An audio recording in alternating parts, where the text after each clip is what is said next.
ఉదయం టిఫిన్, 11 గంటలకు స్నాక్, మధ్యాహ్నం భోజనం, 4 గంటలకు మళ్లీ స్నాక్, రాత్రికి డిన్నర్. మధ్య మధ్యలో టీలు, కాఫీలు. మన జీర్ణ వ్యవస్థకి కనీసం ఊపిరి తీసుకునే గ్యాప్ కూడా ఇవ్వం. అది ఒక ఫ్యాక్టరీలో 24/7 నడిచే మెషిన్ అయిపోయింది. ఓవర్ టైం చేసి చేసి చివరికి ఆ మెషిన్ పాడైపోతే దాన్ని హాస్పిటల్ అనే సర్వీస్ సెంటర్కి తీసుకెళ్తాం. ఆయుర్వేదంలో ఒక అద్భుతమైన మాట ఉంది, లంఘనం పరమౌషధం.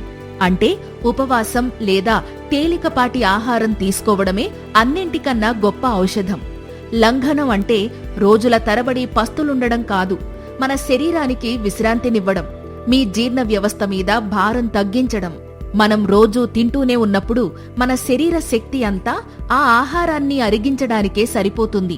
ఇక శరీరంలో పేరుకుపోయిన చెత్తను క్లీన్ చేయడానికి, పాడైపోయిన కణాలను రిపేర్ చేయడానికి దానికి టైం, ఎనర్జీ ఎక్కడివి? ఎప్పుడైతే మనం ఉపవాసం ఉంటామో లేదా ఒక పూట భోజనం మానేస్తామో జీర్ణ వ్యవస్థకు రెస్ట్ దొరుకుతుంది. అప్పుడు శరీరంలోని రిపేర్ టీం యాక్టివేట్ అవుతుంది. ఈ ప్రక్రియను ఆధునిక సైన్స్ ఆటోఫేజీ అంటోంది. శరీరం తనలోని పాడైపోయిన బలహీనమైన కణాలను, క్యాన్సర్కు దారితీయగల ప్రమాదకరమైన కణాలను అదే తినేసి శుభ్రం చేసుకుంటుంది. ఇది మన బాడీకి మనమిచ్చే ఒక డీప్ క్లీనింగ్ సర్వీస్.